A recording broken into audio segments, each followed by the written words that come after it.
Bonjour, je suis Stéphane Mandard, je suis journaliste au Monde et je vais vous expliquer comment en France, en 2020, on continue à produire des pesticides ultra dangereux, interdits en Europe, pour les écouler dans les pays du tiers-monde.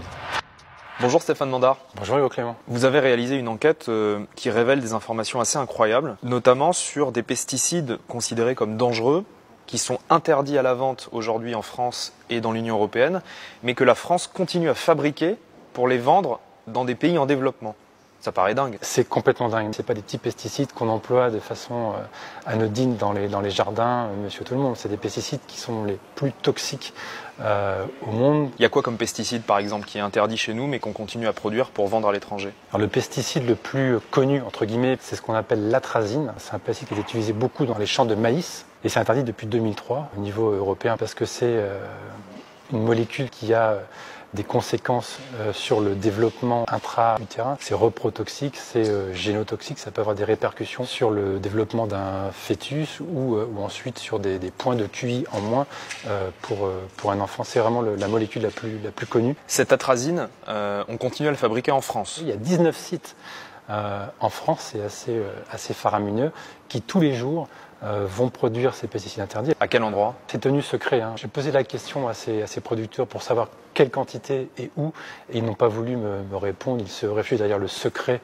des affaires. Quels sont les pays concernés par nos exportations de produits dangereux? C'est évidemment ce qu'on appelle les pays en voie de développement ou les pays émergents, les pays à faible revenu, les pays africains, le Mali, le Bénin, le Togo, aussi la Tanzanie, c'est aussi en Amérique latine, l'ex-bloc d'Union soviétique, parce que les réglementations ne sont pas les mêmes qu'au niveau de l'Union européenne. C'est beaucoup plus lâche, il y a beaucoup moins de contrôle.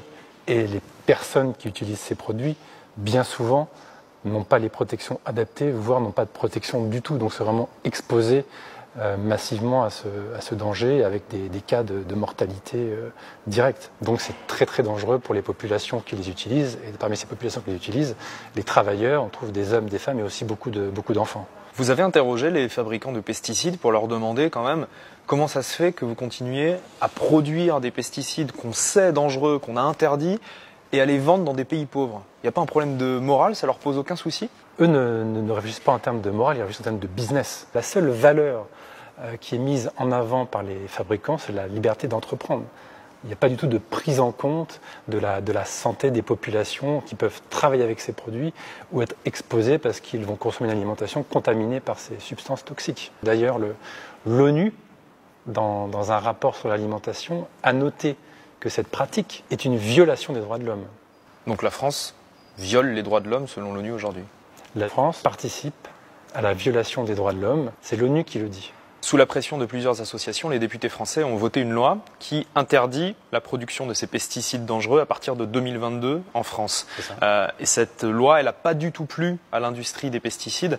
Ils ont fait tout ce qu'ils pouvaient pour convaincre les autorités, convaincre le gouvernement de faire marche arrière. Tout à fait. Dès que cette loi a été promulguée, même avant, puisqu'ils étaient au courant que cette loi était en discussion, il y a eu un lobbying intense, acharné jusqu'au plus haut sommet de l'État, avec des échanges de courriers qui ont été envoyés à Emmanuel Macron, qui ont été envoyés au Premier ministre Édouard Philippe, qui ont été envoyés au ministre de l'Économie, au ministre de l'Agriculture évidemment. Vous vous êtes procuré un courrier signé du lobby des pesticides qui écrit au Premier ministre et qui dit, je cite, « L'impact économique et social en France de cette mesure, donc l'interdiction de produire des pesticides dangereux en France, sera extrêmement important, avec plus de 2700 emplois directement concernés sur nos 19 sites de production répartis sur l'ensemble du territoire. » C'est du chantage à l'emploi, en fait, que fait le lobby des pesticides au gouvernement. On peut dire ça comme ça, effectivement. À chaque fois, l'argument qui était mis en avant, c'était le chiffon rouge de l'emploi. Vous avez aussi récupéré ce courrier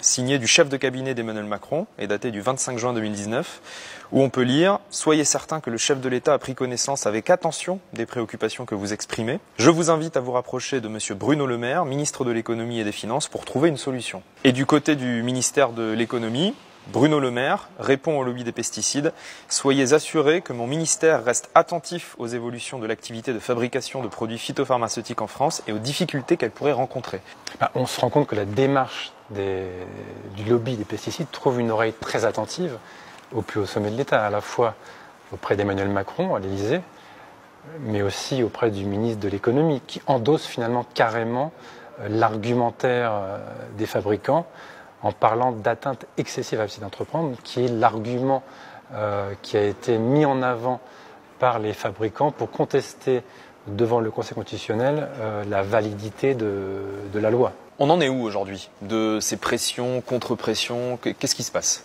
Le Conseil constitutionnel, les sages, se sont réunis mi-février. Ils ont conclu que pour protéger l'environnement ou la santé humaine, on pouvait tolérer certaines atteintes à la sacro-sainte liberté d'entreprendre mise en avant par les lobbies. Et donc aujourd'hui, on est dans la situation où c'est toujours prévu pour 2022, l'interdiction.